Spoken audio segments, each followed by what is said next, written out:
下午大家好，今天是4月16号星期一下午的3点58分了。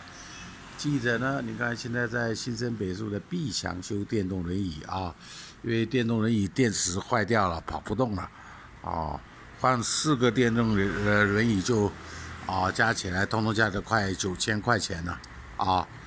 这个所以需要赚钱，不赚钱的话，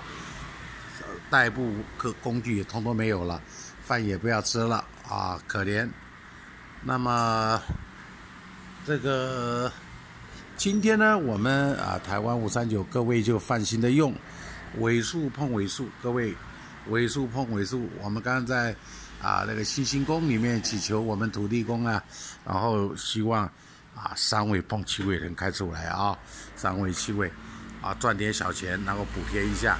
啊。